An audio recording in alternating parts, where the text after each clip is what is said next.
साथियों को बताया जय भीम।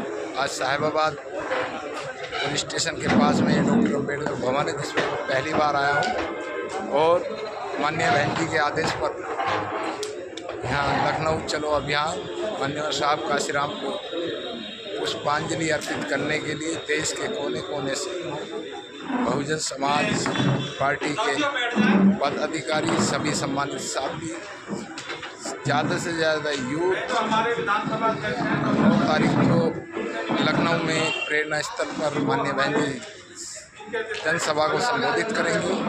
तो आप सभी साथी जरूर पहुँचें, ज़्यादा से ज़्यादा लाइक शेयर कमेंट जरूर करेंगे। और बहुत ही अच्छा लगा यहाँ सत्ययोध बुद्ध विहार है। तो आप सभी का बहुत बहुत साधुवाद। बहुजन समाज पार्टी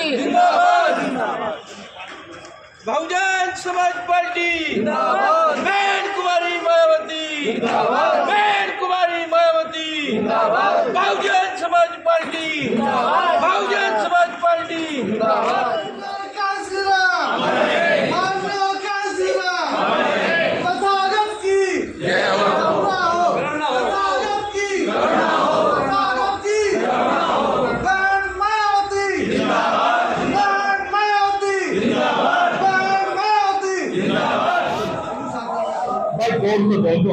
बहुजन समाज पार्टी जिंदाबाद।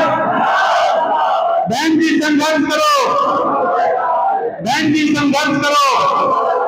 सम्मानित साथियों, इस देश में जन्मे महापुरुषों को नमन करते हुए भगवान पूर्व बाबा साहब डॉक्टर भीमराव अम्बेडकर, बहुजन समाज पार्टी के संस्थापक माननीय काशीराम साहब के चरणों में श्रद्धा के सुमन अर्पित करते हुए इस आज की सभा के मुख्य अतिथि माननीय जयराम सैन साहब जो उत्तर प्रदेश सरकार में पूर्व राज्य मंत्री रहे हैं, उनके साथ में कोऑर्डिनेटर साहब रामरूप घोष जी, उनके साथ में दूसरे कोऑर्डिनेटर साहब महेश प्रजापति जी, गाजियाबाद के बहुत ही जुझारू कर्मठ और पढ़े लिखे नेता एडवोकेट नरेंद्र मोदी जी, कुशल संचालन कर रहे हमारे जिले के महासचिव जी, और हमारे साथ में हमेशा उपस्थित रहकर मुस्लिम समाज को समझाकर आगे बढ़ाने का काम कर रहे हमारे मनोहर चौधरी साहब। इस जिले में बहुत दिनों से हमारे साथ काम कर रहे चतरे भाई जी। तो इस उत्तर प्रदेश में मैंने बहुत सारे सरकारों में मुख्यमंत्री देखे, बहुत सारी पार्टियों के, लेकिन मुझे गर्व है अपनी नेता बहन कुमारी मायावती जी पर, क्योंकि उनके शासन से पहले हमारे समाज पर इतने अत्याचार होते थे, एक एफआईआर तक दर्ज नहीं होती थी और हमारे गली मोहल्ले में कोई नाली खड़े नहीं हो लगते थे। लेकिन माननीय बहन जी ने जैसी सरकार संभाली, अधिकारियों का आदेश दिए, रात दिन हमारे समाज में दलित पुत्र समाज में जहाँ काम नहीं करते थे वो रात दिन काम करने लगे।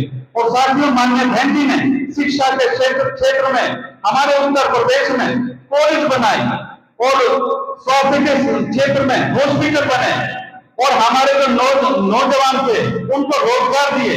साथियों, बहुत सारे टीचरों की नियुक्ति हुई, बहुत सारे पुलिस में जो है हमारे जवानों की नियुक्ति हुई। तो मुझे गर्व है साथियों अपनी नेता पर कि हमारी नेता ऐसी है। हमारी नेता के काम काज पर कोई सवाल नहीं उठा सकता। आज भी तुम जब बाहर जाकर किसी से पूछ लो उत्तर प्रदेश में शासन किसका अच्छा रहा, तो साथियों एकदम कहेगा कि मायावती का शासन अच्छा रहा। मेरे साथ भी जो है लोग बात बताते हैं मुझसे, लेकिन मैं जब मैं कहता हूं, क्योंकि मैं छोटा सा बिजनेसमैन हूं, सभी समाज के लोग रहते हैं, मैं उनसे पूछता हूं कि भाई जब वो कहते हैं कि मायावती का शासन सबसे अच्छा रहा, तो मैं उनसे कहता हूं जब सबसे अच्छा रहा तो तुम वोट क्यों नहीं देते हो।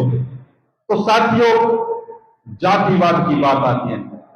वो कहते थे जब तक मायावती उत्तर प्रदेश में मुख्यमंत्री नहीं थी तब तक किसी को भी पीट दिया जाता था, किसी पर एफआईआर दर्ज नहीं होती थी, किसी के साथ बदतमीजी हो जाती थी, किसी पर एफआईआर दर्ज नहीं होती। लेकिन जब से मायावती उत्तर प्रदेश में मुख्यमंत्री बनी तो दबे कुछ लोगों की आवाज बुलंद हुई। लेकिन इस बात को हमारा समाज क्यों नहीं मान रहा? मुझे इस बात का दुख है। जो दूसरे लोग हैं वो समझ रहे हैं कि मायावती गरीबों की नेता है, गरीबों की नेता है, लेकिन ये दबे कुचले लोग क्यों समझ पा रहे?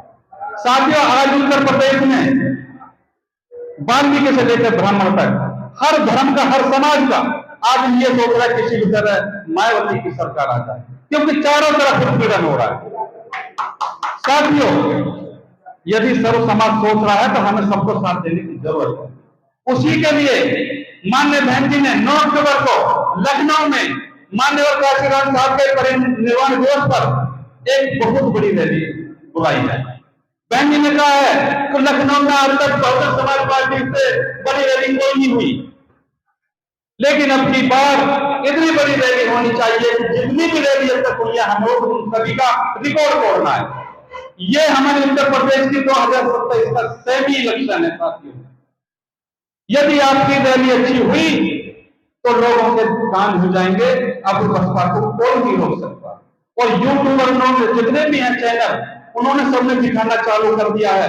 जो लोग ये कहते थे कि मायावती घर से नहीं निकलती और कार्यकर्ता बैठा हुआ है और अब खत्म हो गए हैं, उनके दिमाग भी घूमने लगे हैं और वो भी अब टीवी पर चैनल पर जोड़ने लगे हैं तो बहुजन समाज पार्टी की सरकार 2027 में बने।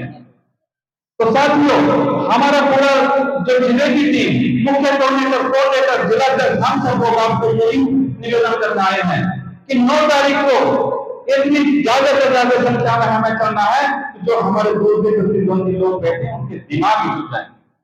ज्यादा से ज्यादा अपने गली मोहल्ले में समझाकर अपनी बसों की टीम लगवाएं, वोटिंग लगवाएं और उस दिन 8 बजे हमें यहाँ से निकलना है और 8 बजे की शाम तक पहुंचना है, क्योंकि सुबह 9 बजे माननीय बहन जी प्रेरणा स्थल पर आ जाएंगी और सभा को संबोधित करेंगी।